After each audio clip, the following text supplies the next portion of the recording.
I can see the incoming majority leader and his deputy conferring. And I've just also heard, those of us in opposition, we know more things than those of you in government. So if you ask me, I can tell you, all of you, where you are going. But you don't know. That is how it is. When I know Ama Kofibua is going to land. Yeah, you are going to land. Are you scared? Nobody will stop it. If destiny has it for you, you will get it. Why are you scared? Kwame Agboja is going to roads and highways. Yeah, we know Ahmed Ibrahim is going to local government. And a lot of you will remain at the back bench.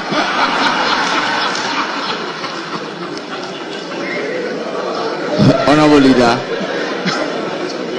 Honorable Minority Leader. Mr. Speaker, Honorable Achampo, Mr. Speaker, he has done so well. Yes. I will be surprised if he's not sent to the Ministry of Finance as deputy. I will be surprised. I will be surprised. And Dr. Apak is definitely going to education as deputy education minister. Mr. Speaker, we know. That's why I know Honorable Ayarega is going to assume the black chair. And his deputy is my good friend Kweku Rickett.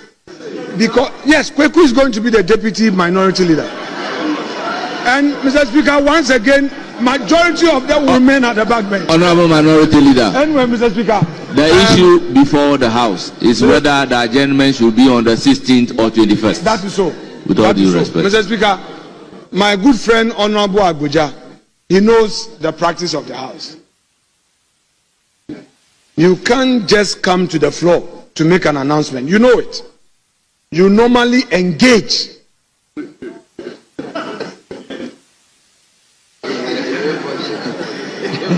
Now you see, Agboja, you see. Mr. Speaker, Agboja today is begging me. Mr. Speaker, Agboja is begging. Mr. Speaker, the firm put the incoming chief whip. You see, you are coming. We know you are coming. Mr. Speaker, Kwame is begging me. What he did to me when I was there, Agboja Pani. Mr. Speaker, time changes. I won't do that to him because I know 2020 now I will be there. So, Mr. Speaker, I will be magnanimous. I will oblige him. Consult me. I will oblige him. Honorable Minority Leader, did I hear you say 2039? No, Mr. Speaker.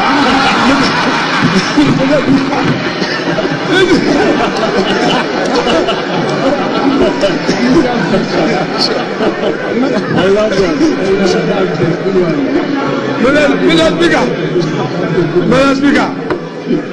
Mr. Speaker, where you are, you cannot join the debate. Mr. Speaker, I said, Mr. Speaker, I said 2029. On one side, Johnson Asiedu Nketia on the other side, and President Mahama in somewhere. When Idris Haruna was removed from Parliament, and Kwesi Pratt described it on Good Morning Ghana as a very strange thing to happen, the removal of Idris Haruna. He described it as very, very strange. He said it here on Good Morning Ghana. And it was thought that there was some issue between President Mahama and Idris Haruna or Asiedu Nketia. But President Mahama visited Idris Haruna in Tamale, and the photographs were shown, and NDC communication was in a hurry to show those photographs because it was indicating, it was helping them to show that there's no problem between the two. Now, those who are speculating the problem are stoking the fires tonight. They are stoking the fires because they say that Idris Haruna's appointment as Minister of Education is in keeping with President Mahama entrapping Haruna Idrisu so that he doesn't rise up to become presidential candidate of the NDC. See what Allotey Jacobs put up. Let's read it. And then we can get into the speculation.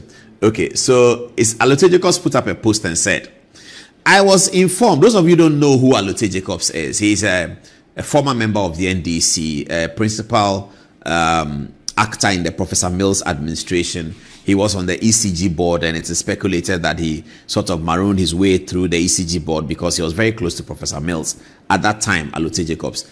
Since Professor Mills passed,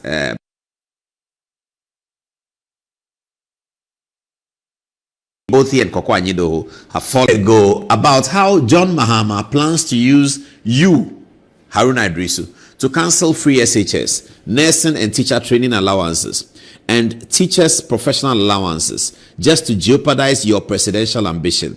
Ever since you disagreed with the executives of your NDC party not to campaign on the grounds that Ghana doesn't need a Muslim president, you and Honorable Muntaka have been tagged and stigmatized hugely within the party.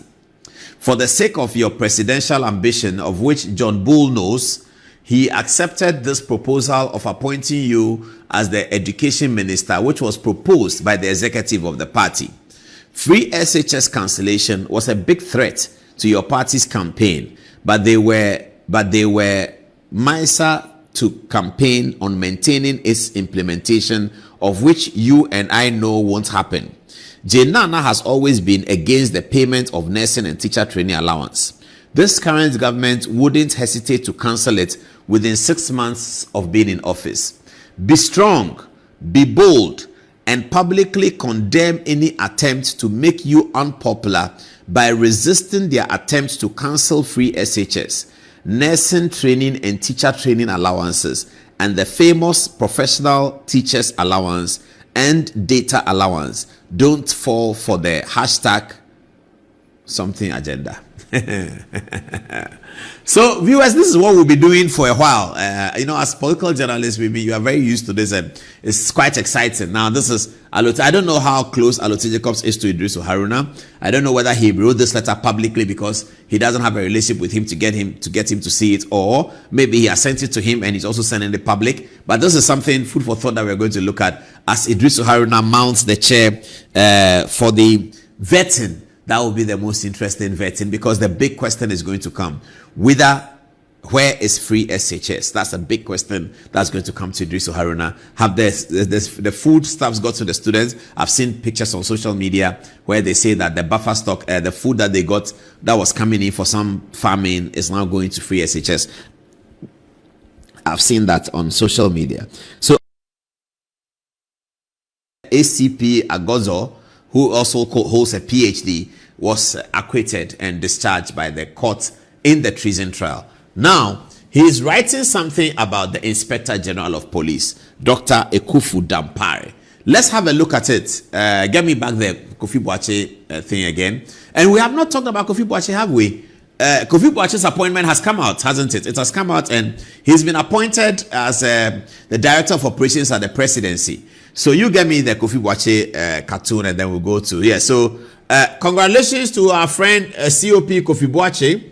Kofi Boakye has been appointed as the Director of Operations. We were speculating that he will be going to Interior as Minister, but it turned out that under the new rules, as it were, COP Kofi Boakye will remain at the Presidency, remain with President Mahama at the Presidency. They are very good friends, we know that already.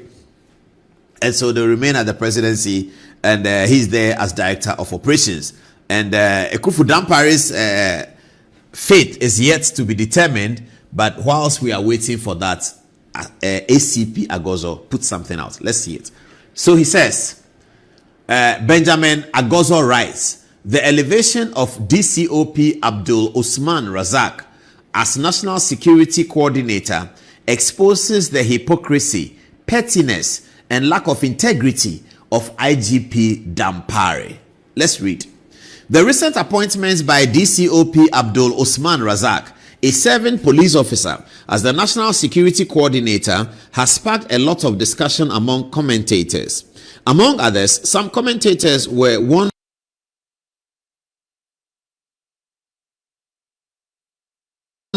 how DCOP Razak, who remained on his rank for 8 good years without promotion by IGP Dampare, could be identified by President Mahama and elevated to such high and esteemed position. Okay, it is important for readers to appreciate that DCOP Razak, a number of his colleagues remained on the rank of ACP from 2017 till January 2025. It is also instructive to note that within this period, IGP Dampare promoted some course-mates of DCOP Razak and DCOP Razak and left DC. He promoted some course-mates of DCOP Razak and left DCOP Razak and others out.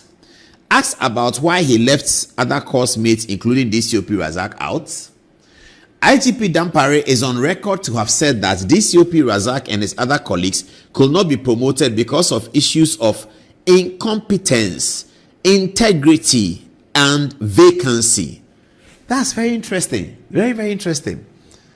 IGP Dampare is on record to have said that DCOP Razak and his other colleagues could not be promoted because of issues of incompetence, integrity, and vacancy. Implied in the above is the fact that DCOP Razak and his colleagues are incompetent and lack integrity and hence could not be promoted. While IGP Dampare raised issues of vacancy as one of the reasons why DCOP Razak and his colleagues could not be promoted, the same Dampare has promoted countless number of juniors of DCOP Razak and his colleagues above their seniors. In one particular instance, one police officer who was a superintendent at the time DCOP and his colleagues were ACPs has been promoted within the period to chief superintendent, ACP, and now DCOP in 2024. Meanwhile, I think the 2025 that I read earlier should have read 2024. Okay. Meanwhile, all the earlier promotions and denial of promotions under IGP Dampare have occurred without assessment committees and appointments and promotions board as required by section 37(1) of CI 76. Interestingly, the same IGP Dampare quietly promoted ACP Razak to the rank of DCOP after 7th January 2025. Oh, I see. That's where it happened. Apparently, after learning that DCOP Razak was scheduled for a top appointment. Oh, this is interesting. Is that the end of the story? So that's the story. DCOP Razak here, DCOP Agozo is telling us what he describes as the hypocrisy of Dr. Ekufu Dampare. That Ekufu Dampare refused to promote DCOP Razak, who is now been made, give me Razak's photograph, who is now been appointed by President Mahama as a national security coordinator. That he refused to appoint Razak because he said Razak was incompetent and he lacked integrity. And then in January 2024, just the 2025 January here, he sees that perhaps Razak is working with the new government, and so he quickly appoints him as a DCOP. But Agozo is pointing out the hypocrisy of Ekufu Dampare. All right, we'll keep that story and see how it's going and see how the IGP's appointment will end up. But that left hook from Kofi Boakye to Dampare's face appears is still there. He hasn't pulled it back. And guess who is still enjoying it? Owusu Bempah. We'll get to the details a bit later on. Okay. All right. Whilst at it, we'll be talking about A+ in a minute. But now, let's go to the text message and take some